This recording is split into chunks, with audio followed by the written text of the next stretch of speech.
mention that نیست فرقی در میان حب و عشق.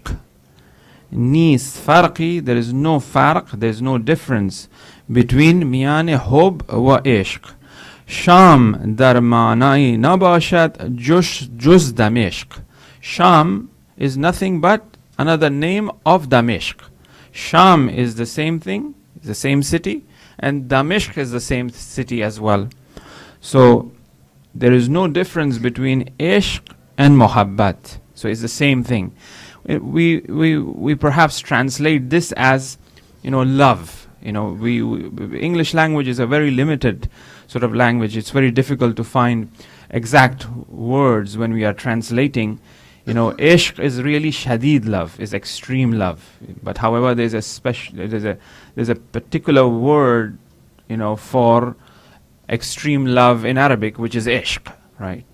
So in another poetry of Ibn Arabi, in which he mentions that the gist of the poetry is that a person will not be able to really define and understand what love is or what ishq is unless or until he himself become a lover.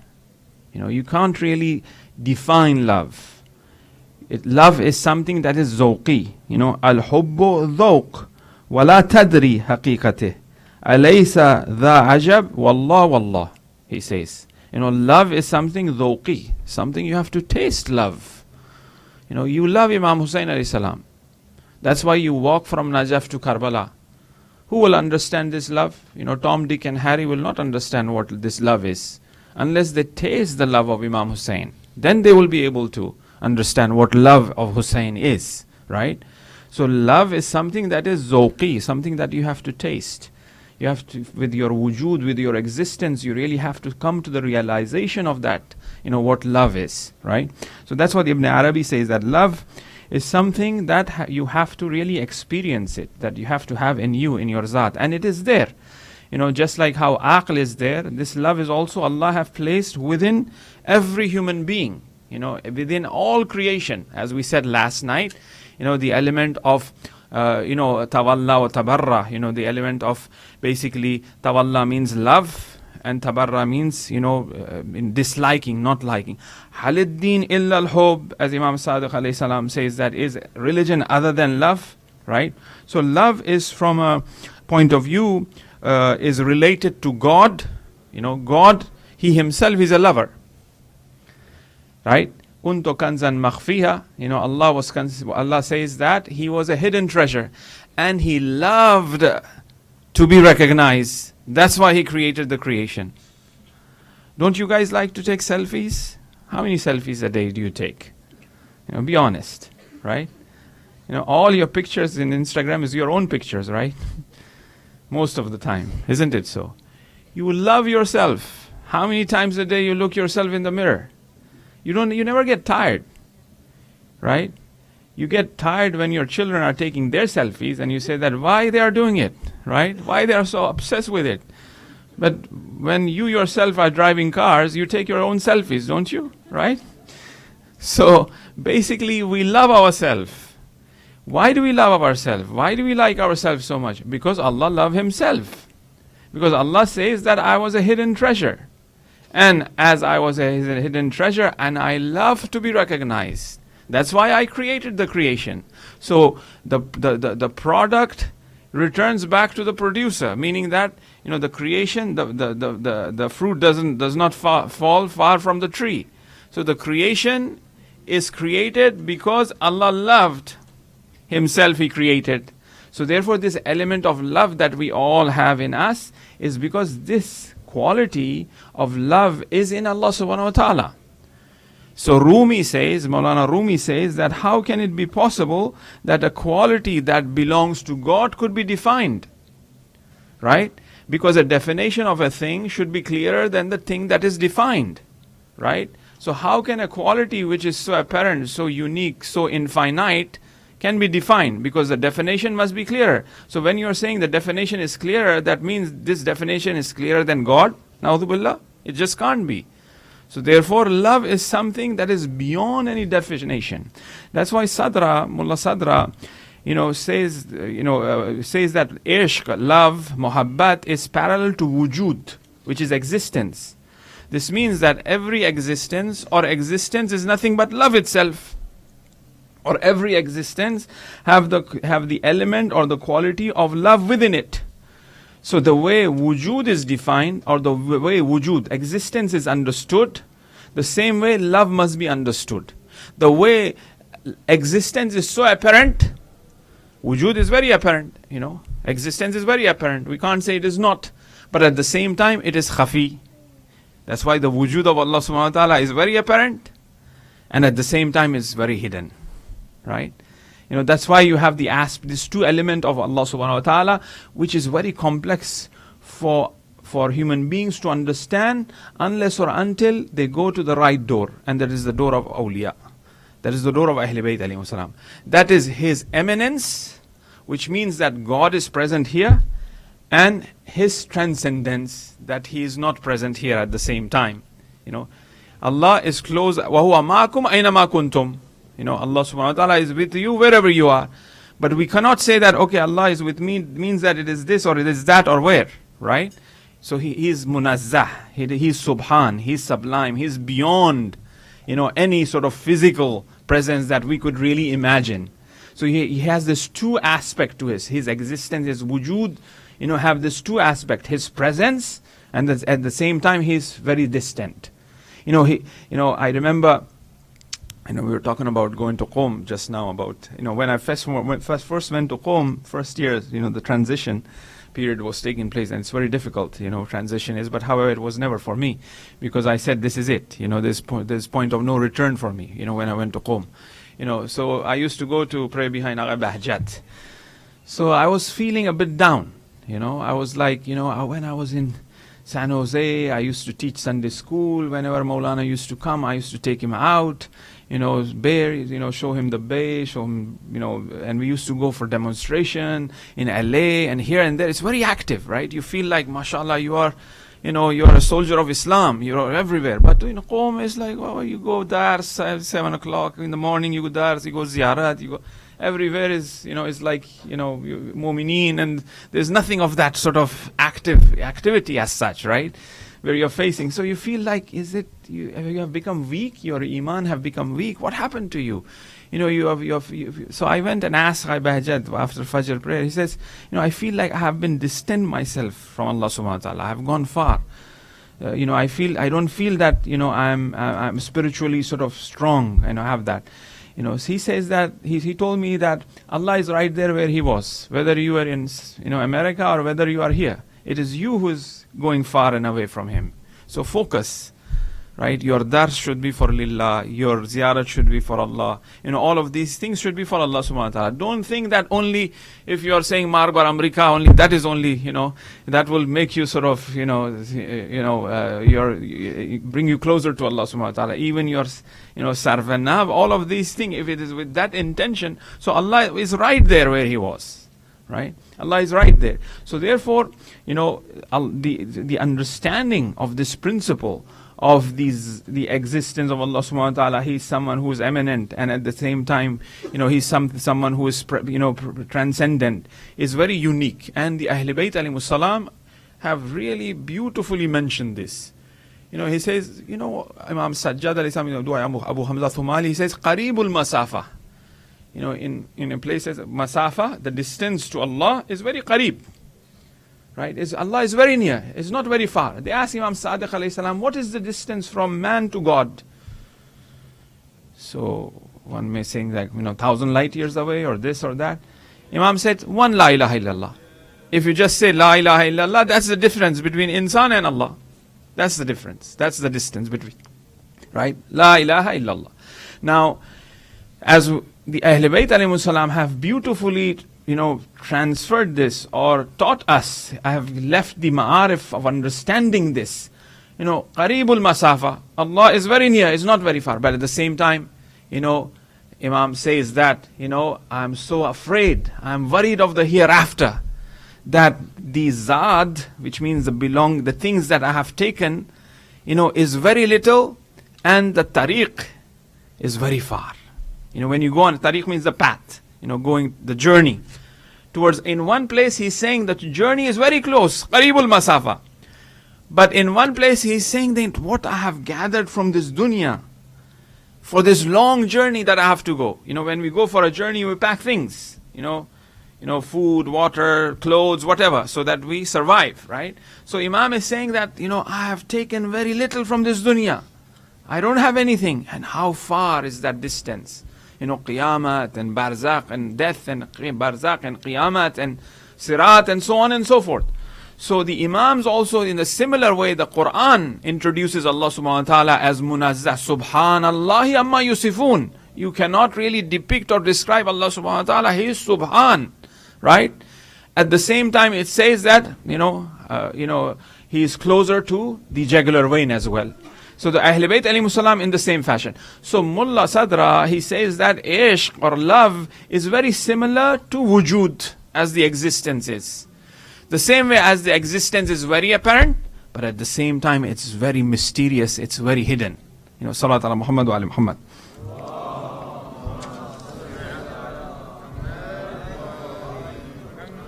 So this means that, the haqiqat ishq, the reality of ishq, is in Allah subhanahu wa ta'ala himself, and there is no one but he himself love himself. Right? Because there is only one wujud, that is the wujud of Allah subhanahu wa ta'ala. If we say there is any other wujud, then we are doing shirk.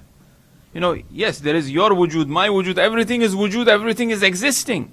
Right? Everything is nothing but existing. So can we say that we are other than God, na'udhu billah? If we are saying that, then we are doing shirk. So the same way ishq as well, love as well. So it means that God, He Himself is ishq, God is love, and God Himself is ashiq. God is the lover, and God Himself is the beloved. God is mashuq as well. Ham ashiq ho, ham mashuq ho, ham ishq khudast. So the ashiq and mashuq and ishq is no one but Allah subhanahu wa ta'ala Himself. That is why in Adab al-Salat of Imam Khomeini, I had kind of pointed out to you earlier as well, when I point out these things, when I give you these references, this means that Baba, go and read. That's what I mean. Not just, okay, just Maulana said something and I heard something. You have to go and read what is he really trying to say, right? Where this reference is from and what is the whole description of it. That is something that you all have to do. Where Imam says, while doing the explanation of Surah Fatiha and the recitation of it, when you are saying Alhamdulillah Rabbil Alameen, don't think it is you who are saying Alhamdulillah Rabbil Alameen. Actually, it is Allah, He Himself saying Alhamdulillah Rabbil Alameen through you. So, how careful, how vigilant I should be when I am saying Alhamdulillah Rabbil Alameen. And how blissful I should really feel, how powerful I should really feel, how spiritual I should really feel that God is praising Himself through me. What is my reality? That God is using me as the medium, as a vehicle to praise Him. Then where lies the question of having no tawajjuh in prayers? Meaning not focusing in prayers, right? So if I have that that understanding, that knowledge, then my prayers will be prayers, right? Then my pain in the prayers, whether they pull the arrow, will be nothing. And at the same time, when somebody asks at the door of the masjid that I am the poor person to give me, so this hearing and giving will be nothing as well. Then this person who have reached that maqam will be innama waliyakumullah wa rasulihi. The wali of the Allah and Rasul is the one. The friend of Allah and Rasul is the one. Or wali is the name of Allah subhanahu wa ta'ala. The reflection of the name of wali is the one who gives zakat in ruku. Right? Allah is wali, Ali is wali. It's a reflection of wali. Remember that, cosmological chart which we showed, Jabarut, Malakut and Mulk. Allah is wali in Jabarut. Allah is wali in Malakut, Israfil or whatever helpers that are there. And in the Mulk, Ali is wali. Is one reality. Is one thing. Is what's the different grades of this reality. Light is there, light. Light is light. Here is light as well. The intensity of light has changed. Right? Salawat ala Muhammad wa ali Muhammad. So therefore Allah, He Himself is love. Allah, He Himself is the lover. Allah, He Himself is the beloved. That's why we recite Ajmalu min kulli jameel, A'lamu min kulli alim, or Al-Alimu fawqa kulli dhil ilm. That's Allah. He is beautiful from all beauty that exists. We said this is beautiful, subhanallah, that is beautiful, subhanallah. But Ajmalu min kulli jameel, all of these beauties that are there, it is beautiful. But the Jamal of Allah, Ajmal, like Akbar. Everything is Kabir or whatever. But Akbar is Allah, right? So Ajmalu min kulli jameel, He is the most beautiful, right? Now, when we understand this phenomena of love, that this is what love is, then first thing comes to our mind is that when we look at or reflect in the Quran, we see that, love of God, and how is this love of God to the creation? Allah loves the creation. You remember that story of Musa and Pharaoh? Pharaoh was drowning and asking for help. Oh Musa, help me. I'm dying, I'm drowning, Then obviously he was drowned and he died. Musa goes to the mountain and speaks to Allah subhanahu wa ta'ala. Allah asked Musa, oh Musa, what was Pharaoh saying when he was dying? Musa said he was asking for help. Oh Musa, you know what I would have done if I was in your shoes? I would have helped him. Allah loves His creation. Right? Because it is loving Himself, isn't it so? That's what we say. That's how we defined it. Wujud and existence and love. Allah is the lover, Allah is the beloved, Allah is love itself, isn't it? Right? So Allah loves His creation. This means that we have to love all creation as well. Musa going to mountain. Why is he going to mountain? Because Allah have asked him to bring the filthiest thing that he could see. Musa looks around everywhere, here and there. If it was me, I will take my friend who I hate the most. Right? So Musa looks around, he couldn't find anything, and he's about to go to the mountain. Then he saw a filthy dog there. Right? Very filthy dog. Right? And then he said, okay, now I'm going. Allah have asked me for something. Maybe I take this dog with me. Right?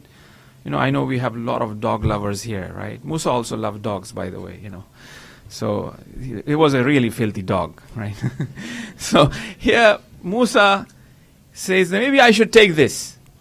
But he said, no, this is the creation of Allah, and Allah is good, and all of His creation must be good, and with hikmat. There must be some wisdom in the creation. So he goes up there, he says, Musa, did you bring anything? He said, I'm sorry, I searched everywhere, then came to the realization of that, what about that dog, Musa? He said, yeah, I was about to bring that, but I said, you created it, it must be good. Well done, Musa. If you would have done that, I would have taken the prophecy from you. Right? Everything God created is with the reason, is with wisdom, and He has created good. Musa hates cockroaches. Don't you hate cockroaches? Right? Musa hates cockroaches. So he said, this is such a, filthy creature. I hate cockroaches, right? He goes to Allah and he says, oh Allah, why did you create cockroaches? Musa, very interesting. The cockroach just asked me, why did you create insan? So Allah created everything with wisdom, and He created with love. So this means that we should have love for each other. Haladdin illa al-hub. When this love is there, then Imam Ali alayhi salam will say, why Ibn Muljim, your color is so pale? They bring milk to him, they say, give it to Ibn Muljim. Have you treated him okay? That's how they treated enemies. Shimmer on the chest of Hussein. Hussein says, Shimmer, I will promise you paradise. I will promise you the shafaat of Rasulullah. This is the compassion which Imam Hussein have for the creation. The same compassion which God have for the creation. God loves His creation. It is not possible that He does not love His creation. Obviously, the grades of this loving, the ashaddu hubban lillah. Mu'mineen are those who have shadid hub, ishq.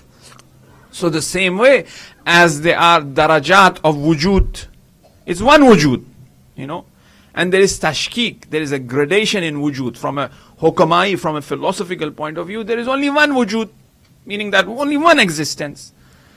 Imagine this existence like light. There's only one Allahu Nuru Samawat wal Ard. Allah is the light of the heaven and earth. Right? Allah is the light of the heaven and earth. So whatever you see existing is nothing but light. Is nothing but the manifestation of that light of Allah subhanahu wa ta'ala. Things have come into creation because of this light. So therefore everything that is within the heaven and earth, the verse of the Quran says that Allahu Nuru Samawat wal Ard.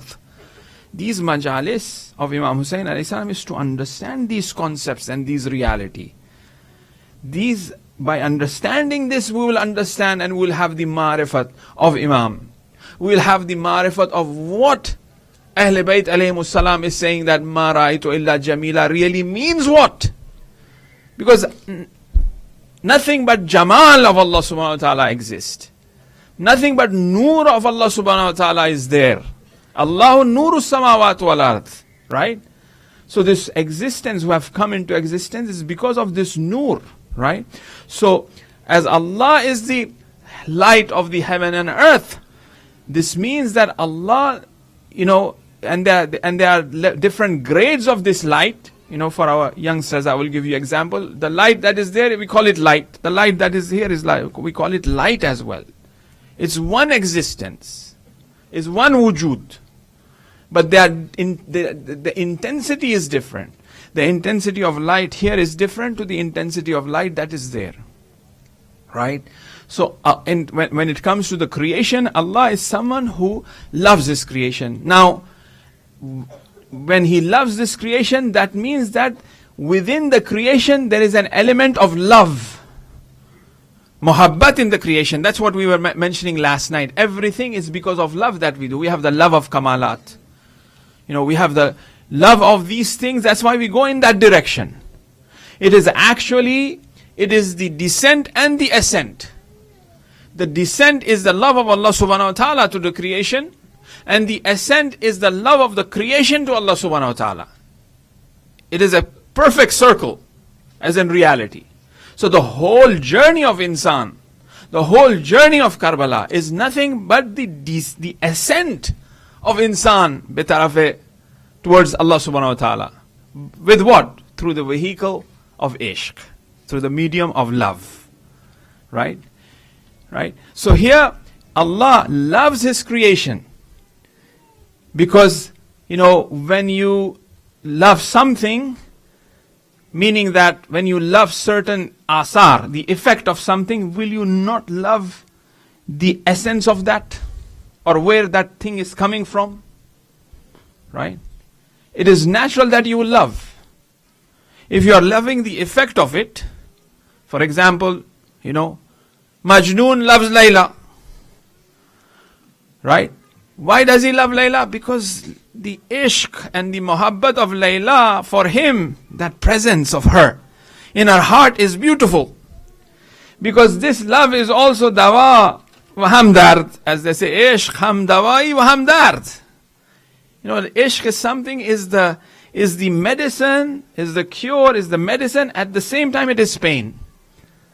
Right? The beauty of this journey is that, an ashiq, a lover, will always be in this state of pleasure, joy, and at the same time pain. And this pain that Majnoon have of being distant from Layla is also beautiful. He cannot be without that. The Majnoon will not be Majnoon without this pain of Layla. As he has pain of Layla, that is why he is Majnoon. Right? So therefore, this pain, this ishq, this love that the creation, that Allah subhanahu wa ta'ala have for the creation, is where is where the creation have the element of love for Allah subhanahu wa ta'ala as well. It is that relationship. Meaning that, Salat ala Muhammad wa ali Muhammad.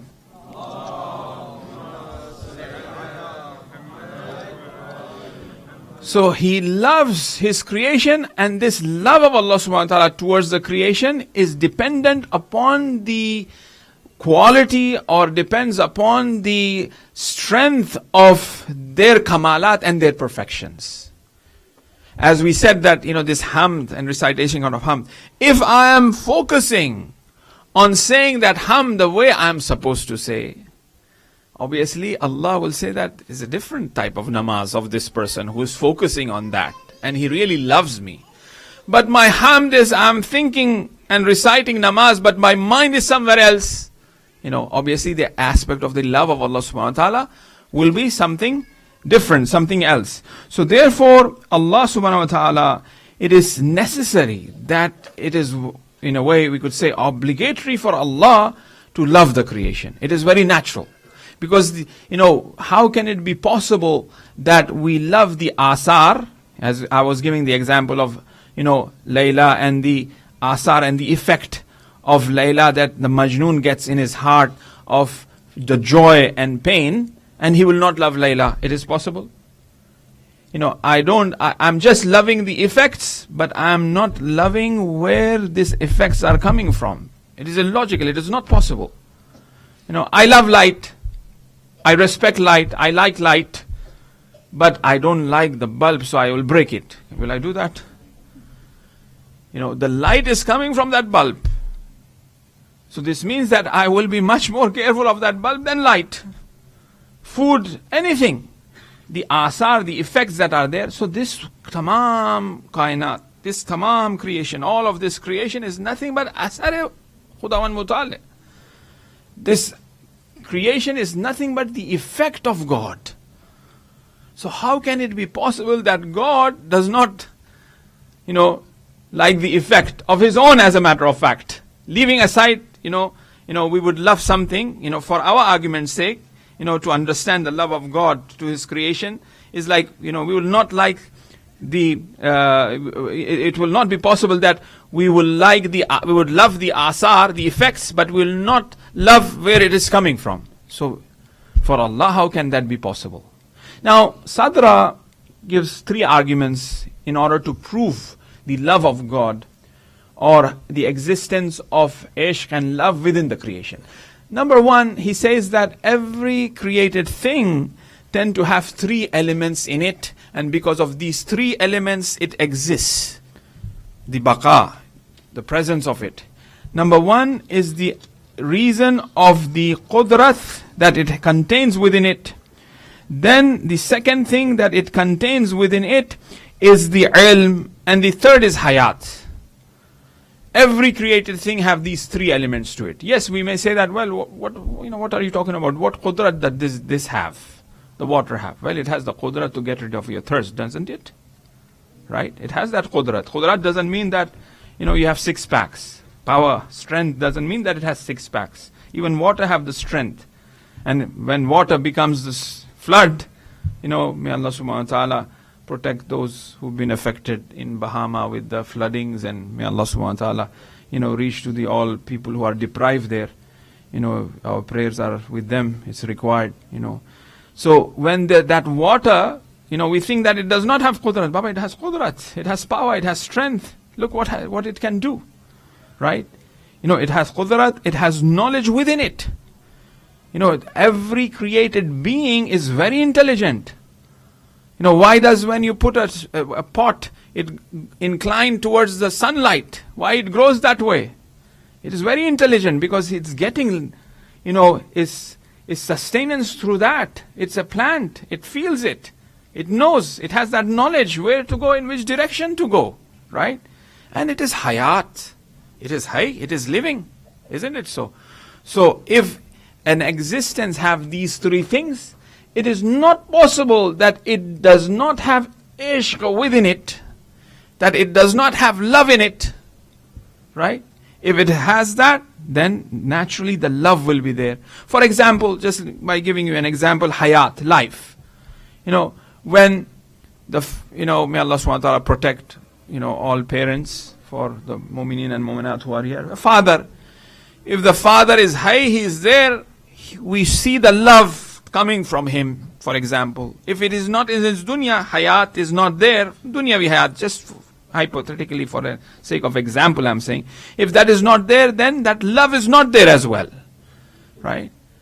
So every existent thing that is existing have these three elements. Number one. Number two is khair, is goodness. Because of goodness, love exists in everything. God is khair and he loves khair. Insan is good and he likes to do good. Right? So the element of khair, the element of good within insan dictates that he will have love for things.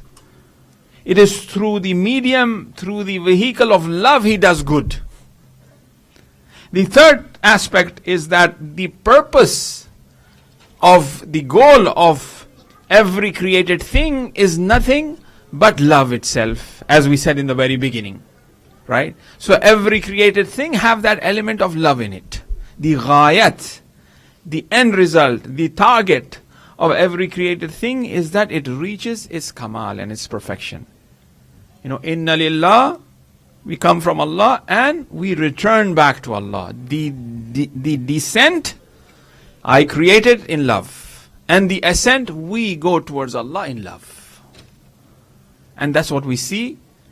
That to be the most powerful journey. Karbala is a journey of love. As we don't have much of a time, I just also wanted to point out to God, not just loving all of creation, but God also loving certain or particular individuals in the greater way compared to others. Right?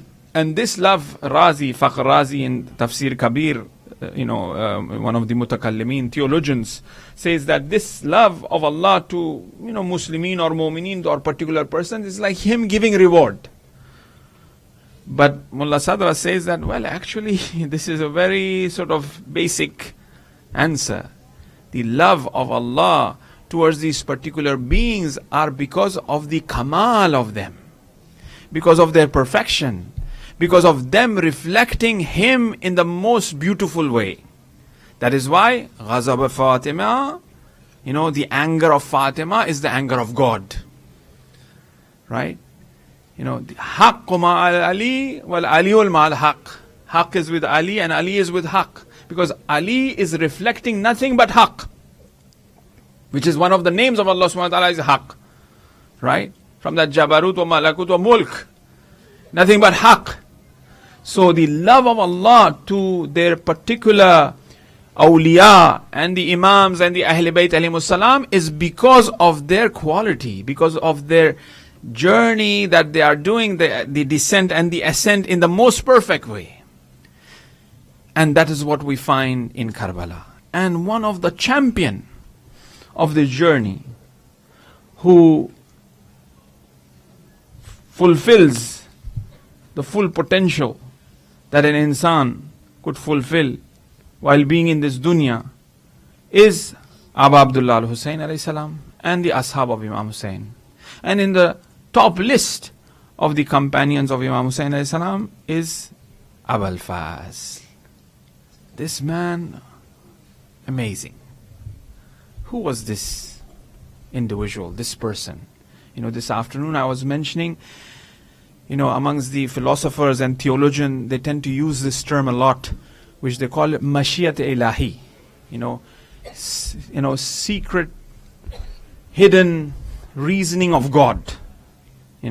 Perhaps that could be translated as. And this is usually brought into consideration when on the opposite side or for the sake of certain personalities who are complex and very difficult to understand.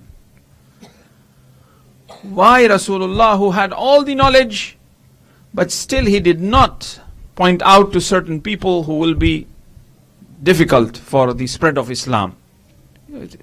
Who is that on the other side is Rasulullah. His personality, his wujud is so high, it is very difficult to really describe that what was going on. So we say it's a mashia. It is something that is hidden, is mysterious. The existence of Fatima Salamullah alayha is mashiyat. It is something that is very mysterious, for example.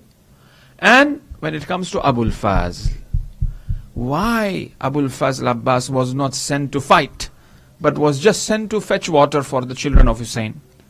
Where the Maqatil reports that Umar Saad on the 9th night says that, when they were planning for the war, it was a proper war, right? With planning. Imam Hussein on the 9th night, he went to the battlefield and he was checking the ground, how to fight and what is the best way to really, create the big dent on the enemy side, give them a big blow, give them a strong battle. Not just that, okay, they were only 72 and they will die. No, they fought. And it was all calculated by Imam Hussein alayhi salam. Who to send, when to send, how to attack. All of these things was done by Imam Hussein alayhi salam. Imam Hussein alayhi salam and in the camp of Imam Hussein, they were planning, on the 9th night. On the Umar Saad army, they were planning as well. Umar Saad says that we spend most of the time at night to really see how we will resolve the battle if Abul Fazl come to fight. We spend most of the night on that how we going to control Abul Fazl. When Abbas comes to fight, what's going to happen? Because Abbas fights just like how Ali fights. In the battle of Siffin, Abbas went to battle by wearing a veil. And when he was fighting with two swords, there were different style and methodologies, art of war that Amirul Mu'minin knew. And the Quran talks about it as well. Prophet was reporting, Prophet have sent Amirul Mu'minin to one ghazwa, one battle, and he was in Medina, and they were asking the Prophet, what's going on now? What's going on now? Well, Naziyat SABA. There's one chapter, Naziyat, which talks about the sparks of the hooves of the horses of Amirul Mu'minin. He says, by the sparks of the hooves of the horses of Amirul Mu'minin, who goes inside the enemy's rank inside. He goes inside and he fights. And he kills them, opens a circle and he kills them like that. And that was Abbas. And then when Abbas fought in Siffin, they says, Ali is here.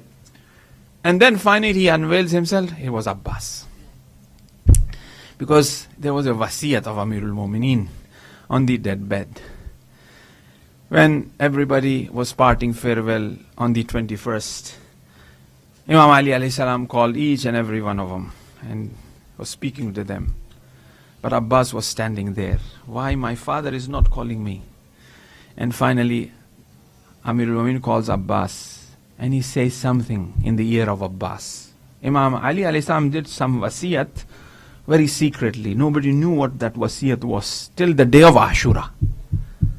The wasiyat of Ali to Abbas we found on the day of Ashura. The wasiyat of Ali to Hussein we found on the day of Ashura. The wasiyat of Fatima to Zainab we found on the day of Ashura. What was the wasiyat of Ali to Abbas?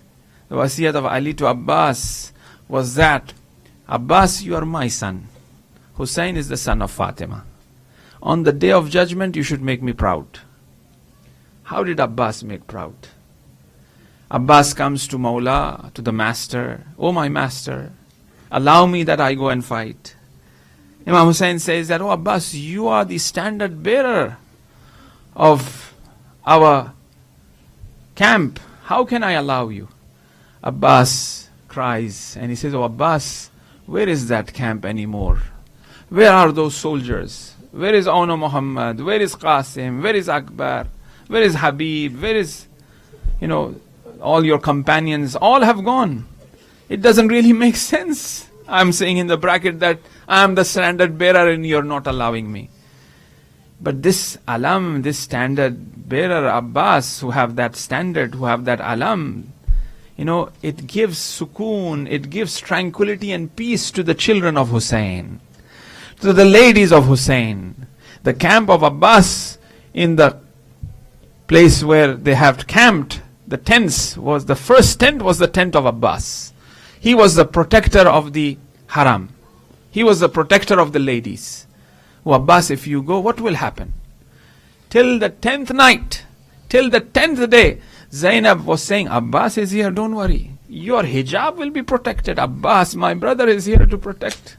So that is Abbas. Imam Hussein is saving Abbas till the last minute. Abbas needs to be there. He's the courage, he's the strength for the heart of Hussein.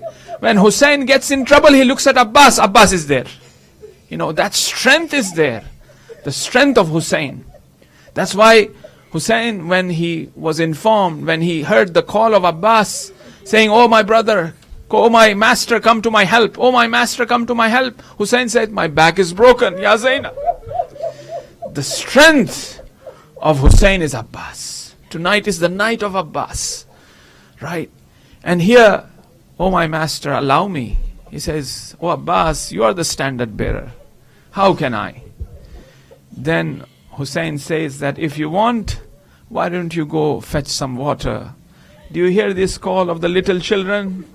Al-Atash, Al-Atash. For the past 3 days, the children been saying that, "We are thirsty, we are thirsty." There's no water in the camp of Hussein from the 7th night.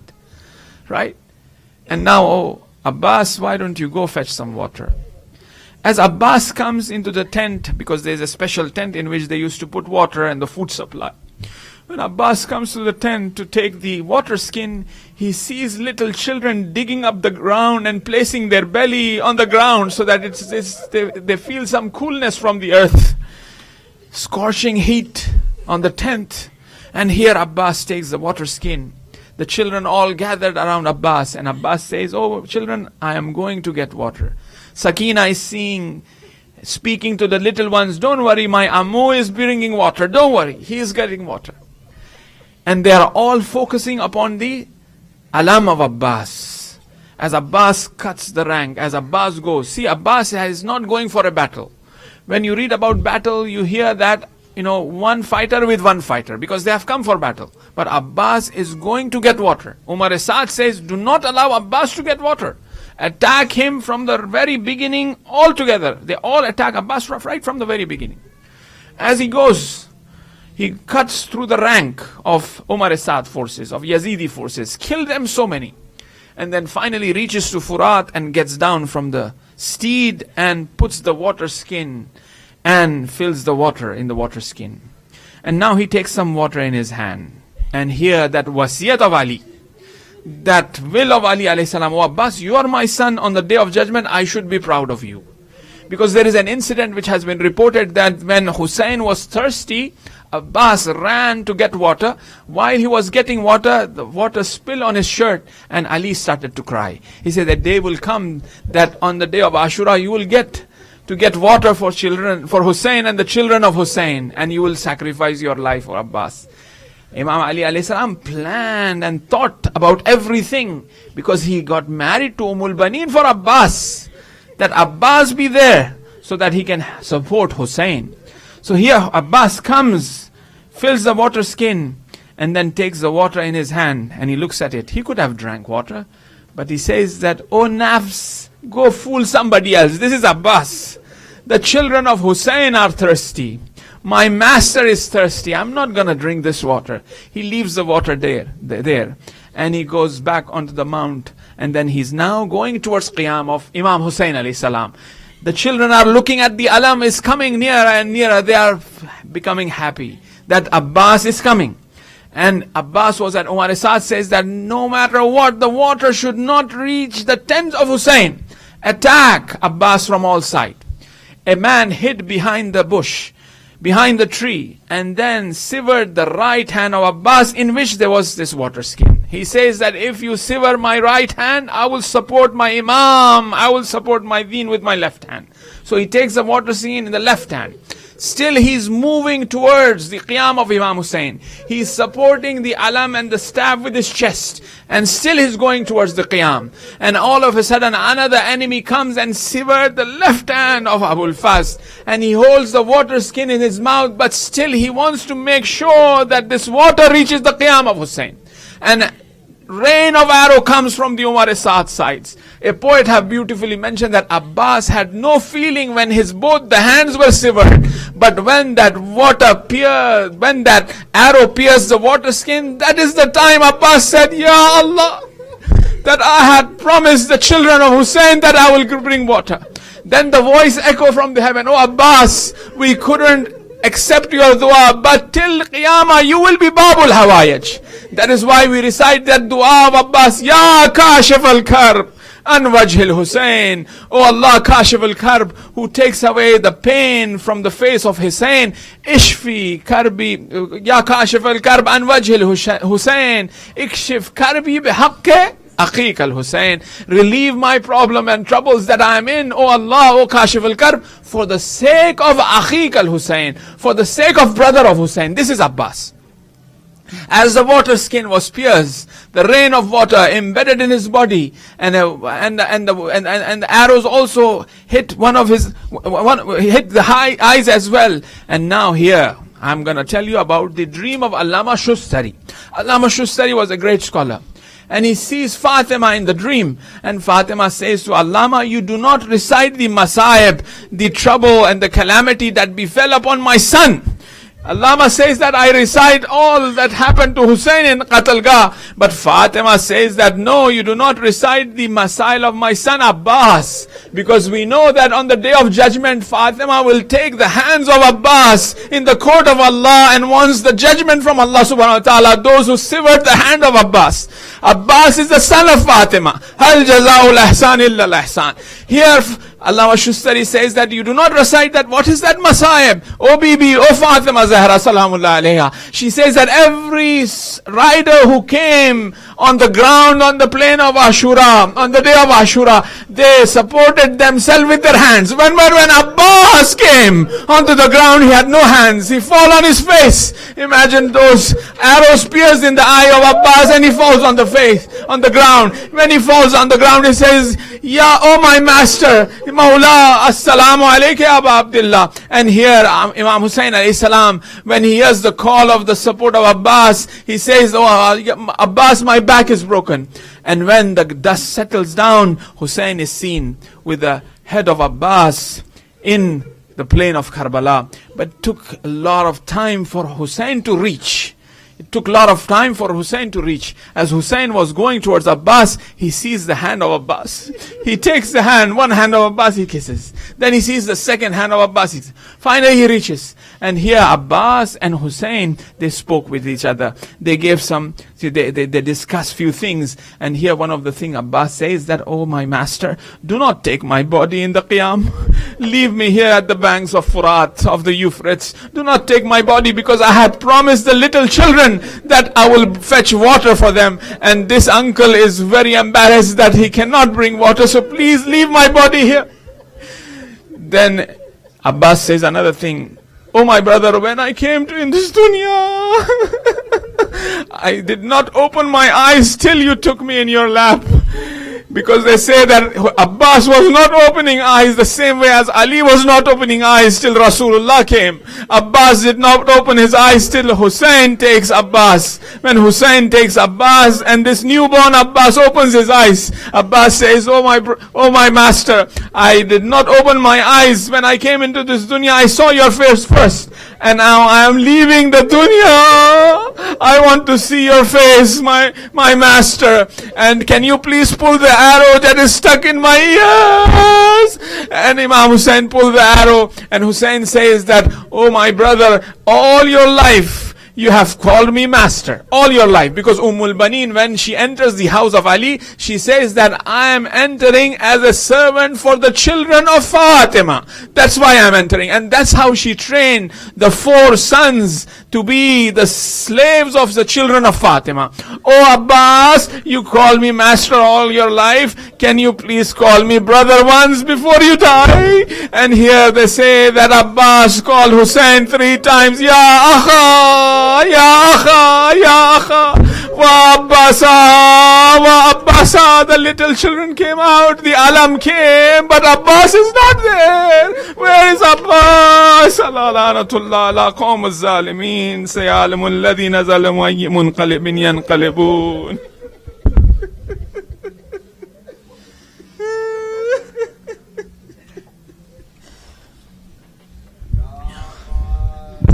Ya Abbas, Abbas, Ya Abbas. you're the bravest of us. Abbas, Ya Abbas, you're the bravest of us. You're a reminder that Ali is above us. Hold this. Abbas, Ya Abbas, you're the bravest of us. You're a reminder that Ali is above us, as he's daring to bring water. They're preparing his slaughter, as he's daring to bring water. They're preparing his slaughter. Oh, flag bearer, where's your hand? Isn't bleeding on the sand? Oh, flag bearer, where's your hand? Isn't breathing on the sand? Will Sakina understand? You were loyal to our command. Abul Fadl Ya Abbas, Abul Fadl Ya Abbas, Abul Fadl Ya Abbas, Abul Fadl Ya Abbas, Abul Fadl Ya Abbas, Abul Fadl Ya Abbas, Abul Fadl Ya Abbas,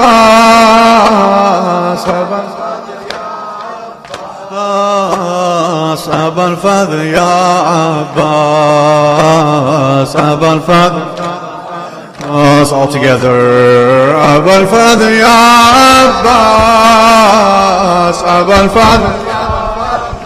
Come closer to me. Abul Fadl Ya Abbas, Abul Fadl Ya Abbas, Abul Fadl Ya Abbas, Abul Fadl. Abu Faz, I still can't let you ride, brother of my flag, power, our majesty and pride. You are my backbone, please stay by my side. Relic of my father, I'll be broken if you die. Bloody soul, bloody swords and bloody turbans. Abul Fadl Ya Abbas, pouring out a sand is a water skin. Abul Fadl Ya Abbas, Master, will I see your face again? Abul Fadl Ya Abbas, call me brother, oh Abbas, for this the end. Abul Fadl Ya Abbas, Abul Fadl Ya Abbas, Abul Fadl Ya Abbas, Abul Fadl Ya Abbas.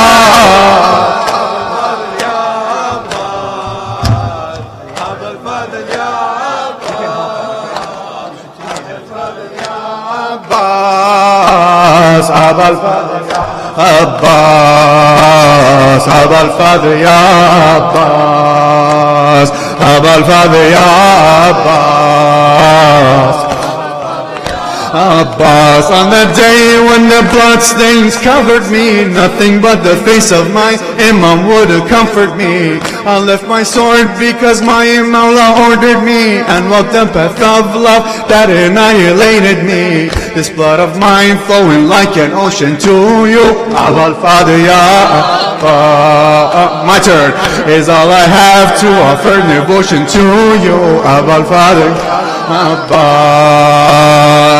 paradise is this face of yours in front of me. Abul Fadl Ya Abbas, your approval means that, look, I am free. Abul Fadl Ya Abbas.